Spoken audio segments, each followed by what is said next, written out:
a little bit. What up, everybody? Welcome to the kitchen. You know what? Should I rig this up a little bit?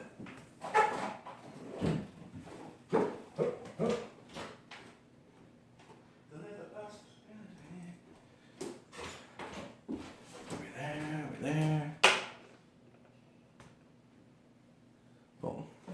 There she goes. What up? Alright. We're up and running. We got Periscope. We got the YouTube going here. We're plugged in. Hey, look at this. Doing banjos. I'm going to try and pull a Periscope right here. So this way we can read the questions and get everybody involved on that. Because I know there's going to be a lot of people that have... Because there were a lot of fucking questions. It was like, wait, what? What the hell's going on here? Alright, 2 seconds. We'll get this bad boy going. Let's see here. Hopefully I don't get a phone call that's going to knock us off. Alright, I'll mute that. Of course it's not. How's that not fucking working like that? It's sideways. Now, is it sideways on you guys? Talk to me here, Periscope. Am I sideways? Throwback Thursday, it is. Yo, is this sideways? Yes or no? Are we good to go? Yeah, it is. So it's like, are we good? Is it good viewing or do I need to switch it up? Periscope sucks like this, man. All good. All right, right on. Appreciate that. Let's get this party started. This is my man, at the real Mike KB, Michael Kasky, Blow Maine. Yeah, finally got it. That's right. It's good shit. Look, let's just get right to it because a couple of weeks ago, we sat down last week and we had a podcast here at the kitchen table. And we talked about Sam Hinkie and what his legacy was, and it was all off of your report that previous weekend that I spoke about on Breakfast on Broad on that Monday morning, where you heard some rumblings that maybe Sam Hinkie, what happened last night, was possibly coming. So tell us a little bit about that, if you could bring us in on the inside. Well, yeah, leading up to that report, I had heard that, just front office faith in him was, I guess, less than you might have thought, like projected nationally. There wasn't a lot of people just kind of accepted at face value the fact that the ownership was cool with, what was going on up to this point in the rebuild. And, from a source of mine, which, you know how it is, I can't disclose to, where that information came from, but a source within the Sixers organization, within the Sixers front office, made it clear to me that faith and trust in Hinkie, as far as being the guy to, build the team back up, the trust maybe not, wasn't there. And that's where my report came from. I certainly didn't know the imminent nature of which, something would happen. I was sort of more under the impression that this summer, would be a big one as far as Hinkie's, future with the team, as far as the draft, how it shakes out, and kind of just what the stockpile of assets looks like for the team at the end of this season, or at the end of this offseason, heading into next season when the ownership, intends to compete. That was made clear to me by the source. Next season, the ownership does not and still, they don't intend to tank again. They want to start, next season being that season where they start building back up into contention. So, basically, now that more details have continued to come out since, the 13-page letter came out last night, it basically seems that, the Sixers presented Hinkie with the option of, that they were going to bring in another voice into the organization at his level, at or about, whether or not, being probably, it looks like Brian Colangelo, Jerry Colangelo's son, which, of course is not a coincidence. And basically, they presented that to Sam, and he wasn't about it. The Sixers came out and said they weren't planning on firing him. A separate report came out that said he was, maybe going to be demoted to the head of the analytics department and, stripped of the GM duties, but still kept on board. Whatever the exact behind-the-scenes situation was, it was a situation where, Sam had lost power with the addition of Jerry Colangelo, and he accepted it, at least publicly, and he, said all the right things, said he was okay with it, but, behind the scenes, there was obviously a lack of trust and support in him from the ownership. at least through this point, to the point where they were going to bring in another voice to, start to build the team back up. And, at that point, I think he made, very clear in his 13-page manifesto that 13 pages. 7,650 something like that. Yeah. But he made it very clear in that paper that at that point he just felt that his voice was so marginalized to the point that he couldn't properly help the organization in the way that he thought was best. And at that point, he packed it up and hit the road. No, it's just crazy to me because I was out last night. I wasn't expecting it. Again, when Jerry was brought in December, there was a number of things. The whole Sam Hinkie conversation right now is very complex. Yeah. Like everything from across the board, from was it a disaster to was it a mistake to fire or to, well, basically, they didn't fire him, but at the end of the day, the writing was on the wall. Essentially, Sam would have been phased out. He would have been the analytics guy this next year and then possibly see you later. Brian would have taken over. But, so the whole Sam Hinkie situation is complex. So it's not a one type of answer where I could be like yes or no. But last night when I got the word, I was surprised, but I wasn't shocked, if that makes sense. We did hear rumblings about Brian Colangelo. We did. And you heard his name mentioned, and I'm going to ask you a little bit about him. So that's why I wasn't shocked. Surprising was because Sam, as much as we want to rip, and I have lost complete interest in this squad this year. Yeah, this year sucked. This year hurt. I couldn't stomach watching the 76ers. 10 wins. I just couldn't take it this year. It was bad. It was tough to watch. So with that being said, you realize that after these 3 years, finally something was about to show up in this next offseason. Sam set him up with a very nice haul. You're talking about possibly 4 first-round picks, maybe 2 in the top 5. We'll see how that plays out. The 76ers have the best chance to land the number 1 overall pick, I think, since he's taken over in the 3 years. That's huge. That's everything. They have $50+ million to go after a free agent or 2 in this upcoming offseason. What else am I missing? How many bad contracts did he get rid of? How many picks did the 76ers give up before he got here because of basketball guys making the wrong decision? So I don't want to bury Sam, but I want to say that these last 3 years have been tough. But all along, I have trusted the process. I have believed in the process. But it was about next year. I was saying that if he didn't go out and spend money this upcoming season on a point guard and somebody in there that can make some freaking plays besides Ish Smith, all right, and you don't start making moves and you deal Jahlil Okafor or Nerlens Noel or whatever it is because you get Ben Simmons. Things needed to happen this year, and I really do believe it was going to be that way. Brett Brown came out and said a number of weeks ago that, look, we're going to be big-time players in this free agency period.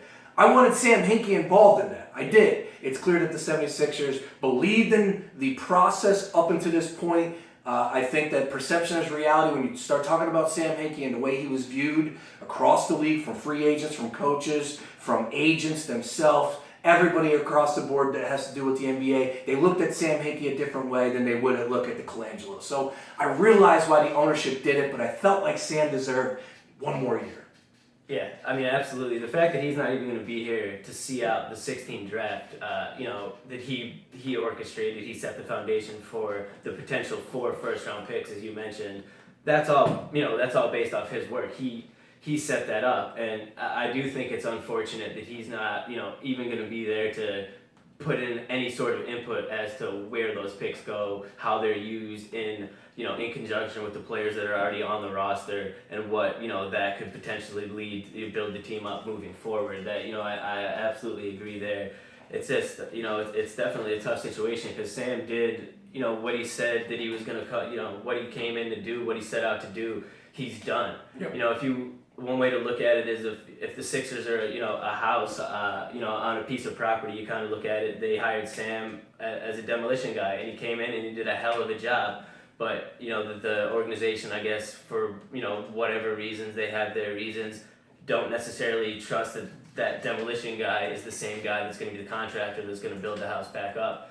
And, obviously, just based off of the fact that they brought in one Colangelo and then, reportedly bringing in the other to, reunite the Colangeli. It's obvious there that the trust wasn't there at least in Hinkie to be the sole guy. Yep. To be the guy to build it back up. And it's unfortunate that it had to come to that, and just the fact that Brian Colangelo would be coming in, and working with Jerry. Obviously, Sam's voice would be marginalized, and he, felt it it was to the point of no return. Now, my question is, a lot of people are all scared about the process being over, and I don't understand. Look, Brian Colangelo, Executive of the Year award winner. Now he drafted Bargnani with the #1 overall pick, and that's scaring everybody. Who knows? I'm hoping that you can shed some light on the Toronto situation, who Brian Colangelo is, just a little bit. I don't understand why everybody's freaking out like all of a sudden the Colangelos are going to make the worst decisions possible. Again, Sam Hinkie could, and this was my sticking point for many, many months now, where I think you look at the Embiid, and the Embiid stuff really slapped me in the face, where it's like, you could have that plan, and that plan looks good on paper, but that shit ain't locked, Yeah. So we could look at Dario Saric. We could look at Ben Simmons if he's the #1 overall pick in the 76ers Orlando. We could look at free agents. Again, it's still not a lock that all of a sudden the 76ers are going to win 30-plus games next year and compete for the 8th spot and then proceed to the following year and then get better and better. That's not a lock. I mean, that's not the way it works. Nah. You got to look. All we got to do is look at the fucking Philadelphia Eagles from the past year, where it's like, we're going to go 11-5, and then what happened? Chip Kelly's fired, and all that shit went down. So everything looks good on paper. Nothing is a lock. So here we are, and that was my whole thing about Sam Hinkie, was like, look, he could still be here. He could still be making these decisions, but at the end of the day, are they going to turn out? The percentages are in your favor, yes, but at the end of the day, I want to know, Brian Colangelo, Jerry Colangelo, who's ever making the decisions for the 76ers upcoming season, why would they all of a sudden just rip this whole situation up and then start just spending max contracts on certain guys that are not going to work out for you, draft the wrong people, trade this guy? Like, why should Sixer fans be all of a sudden like the sky is falling because Sam Hinkie is no longer here? I don't think the concern stems from who the GM is. I think the concern stems from the actions of the ownership, because the fact that they would, commit to Sam Hinkie and allow him to start this process and get it underway, and then kind of pull the rug out from underneath. I'm not going to say they canned the process necessarily, because the fruits of the process is sowed already. That they have the benefits to reap going forward. Sam's just not going to be the guy to capitalize off the moves that he made. But the work is already done. I saw a lot of people on Twitter saying Sixers process supporters, fans, that the past 3 years were wasted now with Hinkie gone, and that's not necessarily true. I mean, as we both said, it's somewhat unfortunate that he's not here to make the decisions going forward. But all the the fruits of his labor are still ready for the Sixers to take advantage of going forward.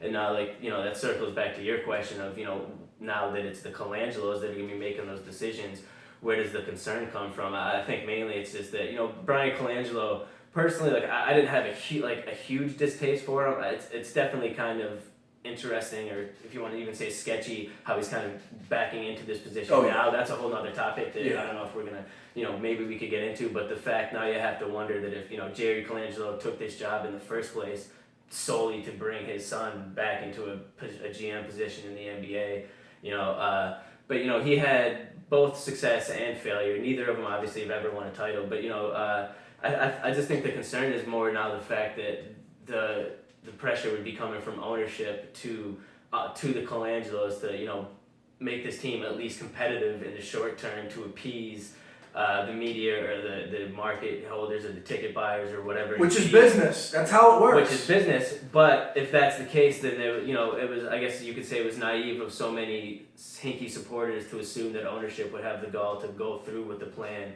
all the way in the first place. I think the red flags popping up with all of this is mainly just that it really signals, which I think Colangelo's initial hiring back in December, whenever that was, it was a sign that ownership had kind of lost patience. And that's kind of what, some of what I was hearing from within the organization, that there was kind of a growing sense of, worry about what do we have to show for, all that we've done at this point. Because, I do think some of Sam's undoing is what you hinted at, is just uncertainty. So much of, up to this point after 3 years, and a lot of that's based on luck. If the ping pong balls in the lottery the past couple of years, I mean, dude, if the Sixers had Karl Anthony Towns and Andrew Wiggins, I just watched them the other night. That duo, or even D'Angelo Russell and Andrew Wiggins, or if there's a couple different things, that I think really just didn't go Hinkie's or the Sixers' way, Sure. which played a huge part in his eventual fate with the organization. So I think that says a lot of it too. But I mean, it's just the uncertainty did him in, and now there's just this. I think some of the more fear stems from Sam is very like methodical, and you knew at least if you didn't necessarily agree with his methods, you knew that everything was at least in the long-term interest of the organization, all the moves that he was moving for. And I think that there's just a worry now that this stockpile of cap space and like players and assets and all that is kind of just going to not necessarily go to waste, but just be used, like quickly by the Colangelos in order to appease the owners and get the team quickly from a bottom feeder to a team that's clawing at the playoffs, like some of these other teams in the East, but not necessarily with the same long-term prospects that Hinkie has been the representative of. And that's interesting because I think that's real. But at the end of the day, when Big Jerry Colangelo comes in, he's flexing his muscles. Those owners are looking at him going, "Oh, you do whatever you want, Jerry. Obviously you want to bring your son in. We didn't even open it up and look for another general manager out there. They're definitely caving to this guy." Yeah. And that had to be, obviously the fact that turnaround was so quick too. It's complete bullshit. It doesn't spell well for the owner. That doesn't, what's one thing if they didn't necessarily trust Sam and they wanted someone else to do the job, but at least fake like you were doing a search. There's a lot of qualified GMs out there looking for work that could be at least pretend you're not just gonna use nepotism and hand it to Jerry Colangelo's son. And apparently that's probably the whole time when Jerry took over this. Like Jerry got the phone call. 76ers, whether it was the office or whoever, or the league contacted him or whatnot. Bottom line is when Jerry got that phone call, I'm sure his mind went right to his son. Brian was mentioned. He had to be, if not directly by name in those initial, conversations about about Jerry potentially joining the Sixers. Yep. There was some conversation to be had about a near future move where Sam would either be, marginalized or squeezed out. And you have to think that it might have even been the plan Jerry's all along to have Sam squeezed out in favor of his son if they were trying to, get him to jump on board with another marginalization of his power. Of course, you can't assume that someone would accept that in their job. And you already brought someone, you entrusted them with this, this sole power 3 years ago, gave them basically saying you'll give them time. Then after 2 years and a little bit, you bring in someone to go directly above them, and then 3 months, 4 months after that, you're going to say, we're going to bring in someone else at your level who also happens to have ties with the person that's above your head. So I mean, if Ryan wants one thing, Sam doesn't, and they take it to Jerry, who's going to win? Yeah, I had no problem. It's a lose-lose situation for Sam at that point. I had no problem with Sam saying peace. Yeah, I totally understood it. So for the people that want to bang that drum saying he gave up on a team and quit on a team, I mean, come on, find something else to dig at. You don't have to buy into what everybody else is out there. And it's funny because if you look at social media, Sam Hinkie is the greatest thing ever. And I've never bought into that. He's big with the social media guys over there, Liberty Ballers, and they make T-shirts for him. And I thought it was a running joke, and I thought that was cool and funny and whatever. That's fine. But at the end of the day, he's no genius. You are judged off of wins and losses when we talk about professional sports. I don't care about any of that other nonsense behind the scenes. You set him up. I think he deserves credit, but you can't be tossing the word genius out there if your combined record for the past 3 seasons is 47-195. You can't say that. Did he have a great idea, great direction? Was he the right man for the job, to tear it down, to build back up? Absolutely. I will sign off on all that. But don't tell me he's a genius. And if there's a chance, this is big now in social media today, where it's like 2-3 years from now, what if all of a sudden the Sixers turn this around? Sam's not going to get any credit. Bro, I will start a GoFundMe page. Yeah. We will build Sam a freaking statue. No one's going to forget. Like, I don't give a damn. No one's going to forget. If that's the way it shakes out, that's best case scenario. But that's where the genius talk comes from too. Not obviously, I'm not saying that I think the genius term in sports for coaches and management is overused anyway. It's how do you judge someone's genius based off, evaluating athletes. But as far as like where that talk comes from, I think is what you just said. It's the fact of his kind of ability to foresee things and maybe be a step ahead of the competition. And he did fleece teams in trades like that. Absolutely. And that's where intellect comes in, the ability to kind of see one step further down the road than the Kings did when they made that trade. Fair. And so it's just that in a couple of years, all this foundation was laid, and I think obviously, like you said, that credit has to go to Hinkie. Not that he's a genius per se for being able to do that, but at that time, if that's what happens, he does deserve credit. It's just tough now because if he was able to at least see it through and build upon like what he had done and made bad decisions and then had to leave, you could say he failed. But at this point, it's always just going to be a question mark, because if the plan fails now, it's going to be because of the decisions that the Colangelos made with the resources that Hinkie left them. So it's kind of always going to be a question mark. Like, he failed in the short term, obviously, based off 47 and 195. I mean, and it's been terrible, especially this season. I think this is the worst of the three as far as on court the product.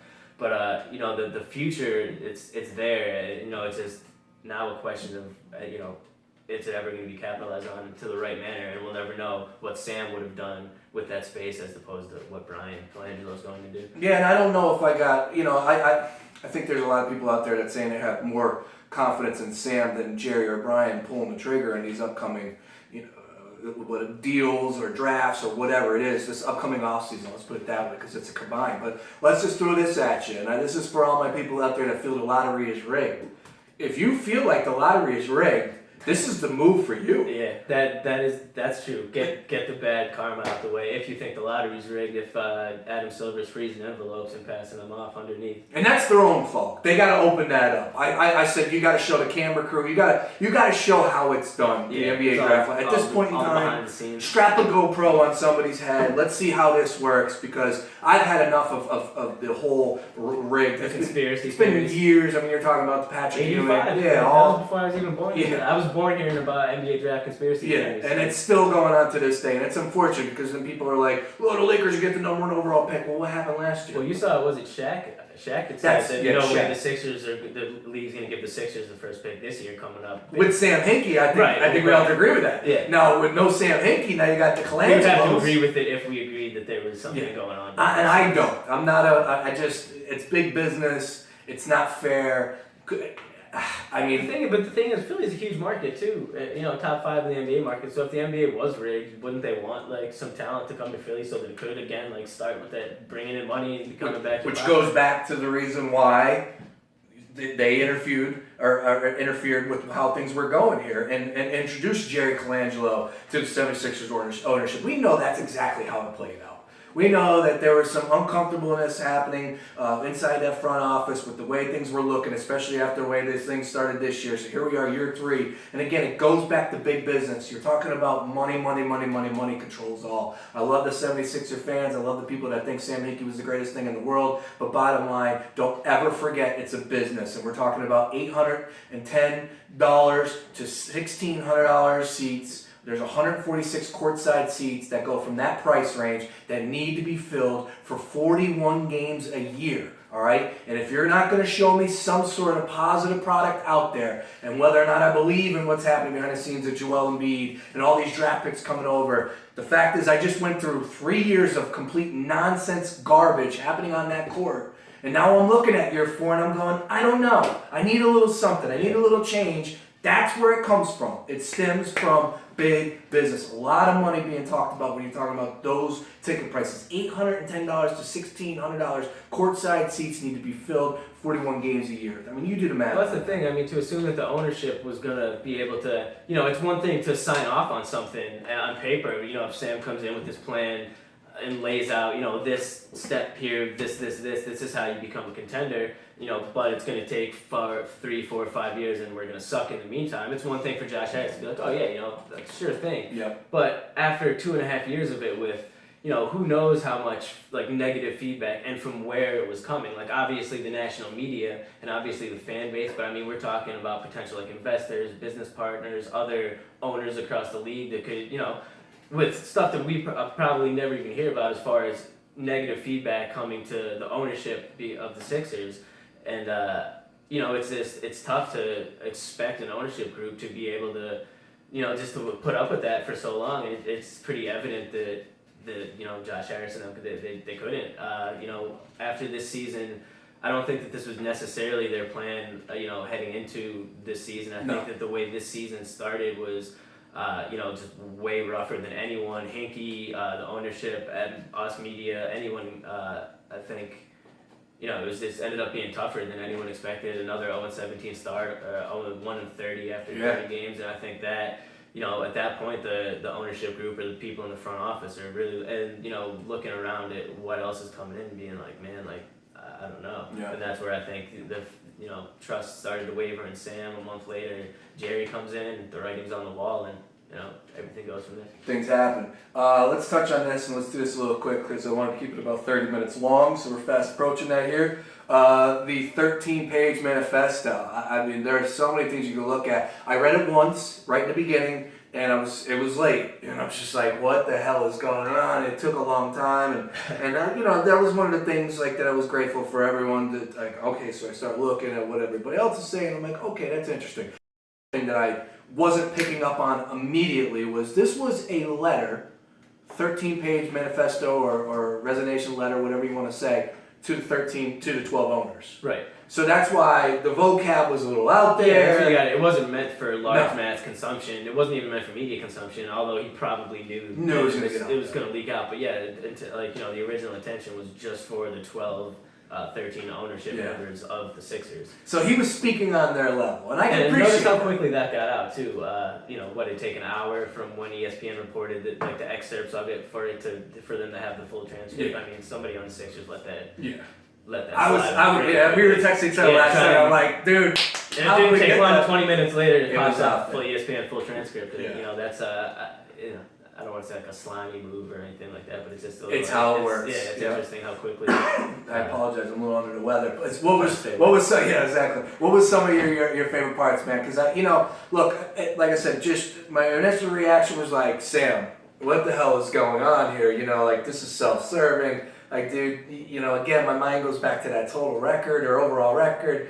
And then, like I said, it hit me where it's like, this isn't a letter for media. This isn't a letter to the fans. This was a letter to the owners. So we're speaking on that level. And I started looking at it a little bit different. And then I read it again. I read it right before I went to bed last night, about 3:30 in the morning. And believe it or not, it really hit me there because I was just reading it. And it took me forever to read it. I mean, I was reading these paragraphs over and over again. Yeah, it takes a second. You gotta comprehend everything. And I thought that there was definitely some smarts behind it. And I'm not trying to say that Sam Hinkie, I hate the word that we toss out there all the time, genius. So that's why I don't want to go down that road. He's an educated man. Dude, I interviewed him the day after the Embiid draft, all right? I could tell you that straight up. I don't need to listen to a podcast that he was on a couple days ago. I know Sam Hinkie was an educated man. He was a smart man. He was the right man for this job. So nothing was surprising to me on that, but the fact that he's quoting all these big-time quotes and using the Abe Lincoln and stuff like that, which wasn't a real quote. Yeah, the old fake Abe Lincoln quote. But to the point where he starts talking about, hey, if you ask 30 general managers how many want Kevin Garnett, every one of them is going to raise their hand yes.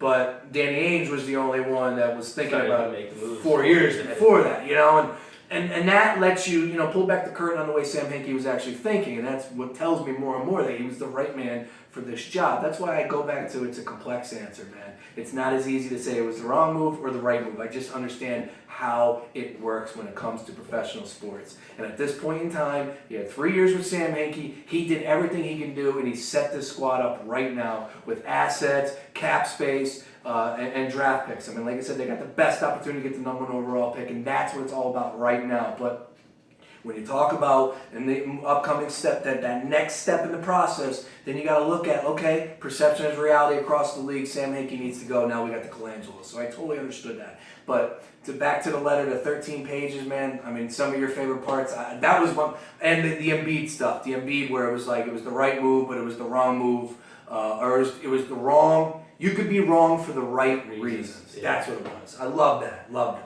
And he's right. I mean, especially with that in particular, because it was in basketball terms, it was the pick with the highest upside but the highest risk. And at that point, you're going to find, superstar talent. And that's what Embiid is. And no one behind him at that point was viewed like that. So, you have to take the risk.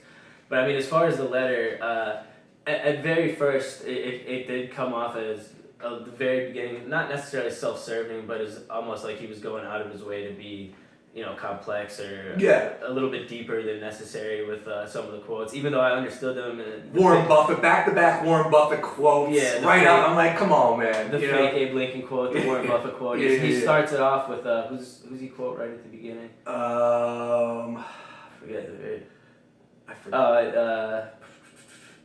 He had a Tesla guy. He was tossing out. Atul Gawande, a surgeon at Brigham and Women. Like in literally the first sentence, I hope this finds you well. I've been serving the Sixers at your pleasure for the past 34 months, period. Yeah. Atul Gawande, a surgeon, and he just started like, so, that kind of caught me off guard, especially as a resignation letter for a basketball team. I felt like he was reaching, but then as I kind of settled into it, like you, I said, I read it twice. I read it originally when it came out, then again late last night, and then I skimmed it over again this morning before I came through here. And I think mainly it's almost like an outline for the ownership group to not necessarily say like, look, this is what I've done, but kind of just outline some of the logic behind what he's done, and I guess a manner that he hasn't necessarily done before. As he said earlier, this is kind of the deepest he'll get to explain the situation, and I feel like it was kind of just his way of justifying and explaining some of what he's done and kind of laying out for the ownership going forward what he's done. And he says numerous times that they're in a good position, but a lot of work needs to be done. I think he kind of really stresses that how he put them in position to succeed, but they're not. This is going to succeed blindly. It's going to take a lot of good decisions, some luck, and hard work by the ownership and the next GM and stuff to really capitalize on what he did. The most striking part, I think, for me was kind of just how not that he felt defeated, but you get the sense that he did want to be able to see this thing out a little bit more. And, it wasn't an easy decision. Like, it's not like it wasn't like a vindictive move where he was just like, oh, you're hiring Jerry Colangelo, I'm out of here. Like, he was dedicated to this, and, his reputation was taking a beating more than anyone throughout this. And could you imagine how, if he gets another general manager job, like somebody that's going to hire him is probably going to be in a similar situation to the 76ers. Exactly. He's going to have to do this all over again. I mean, again, that's tough. It is. You're not mixing in a win for 5-6 seasons. Like, you're going to lose your mind. He said he lost 20 pounds from stress over the course of the season, which is, pretty crazy. But yeah, it just seemed like he was, kind of resigned at this point to the fact of, it is what it is. He said that I'm not going to be, I think he said at the end, I'm not going to be here to watch the seeds, hatch that I planted, and that's okay. That's part of life. He seemed kind of resigned to the fact that he wasn't going to be there, but definitely there was like a sense of, a little bit of sadness that he wasn't there. And, Sam also, as you said, he's smart, and, he got it in there kind of that he did do good for the franchise in a way that maybe wasn't necessarily noticed as much. He emphasized, I guess, the positives that he did in a manner that Sam Hinkie's good at doing. Yep. No, there's definitely a lot of Ed Wade comparisons happening right now, but again, Ed Wade, that team actually did convert and win a couple titles or a couple division championships and one World Series title. So that's the whole next level. That's the next step. So we're not there just yet, but we'll end on this. This was my favorite part from the 13-page letter, and it said, in the upcoming May draft lottery, we have what will likely be the best ever odds to get the number overall pick, nearly 30%, a roughly 50-50 chance at a top 2 pick, the highest ever, a roughly 50-50 chance at a top 5 pick, or 2 top 5 picks, which would be the best lottery night haul ever, which is the truth. Imagine 2 top 5s in this draft. Yes, sir. That's this year or after the quarter, if you will. If you were to estimate the value of those first and the ones to follow from this point forward, we have essentially 2 NBA teams worth the first round pick value plus the third most second round picks in the league. Again, all we care about is first round picks, the $50+ million for the salary cap that they can go out there. They got rid of the contracts. Think about how many picks they had to give up with the Bynum and the Mo Harklesses we lost and Vucevic, and there was just a whole lot of bad before Sam Hinkie They came didn't in. have 1 first-round pick in the 2016 draft when he took over. Now they have potential of having 4. They wouldn't have had a 1 pick in this draft. And that right there is the process. But again, just because it looks good on paper doesn't mean it's going to convert. It has to convert, right? All right? So and now that duty falls to Brian and Jerry Colangelo. Woo! Good stuff. Hey, follow my man, The Real Mike KB. That's right, Michael Kasky Blomain. Once again, at The Real Mike KB. Tremendous follow on Twitter. Had all the news 2 weeks ago before all this stuff went down last night. So trust me, once again, follow him at The Real Mike KB. Until next time, everybody, BillyUpster.com. Nice. Solid, man. Right on. Yeah, the link didn't go out, unfortunately. Hey, appreciate you watching, my man. The link didn't go out on air. Whatever.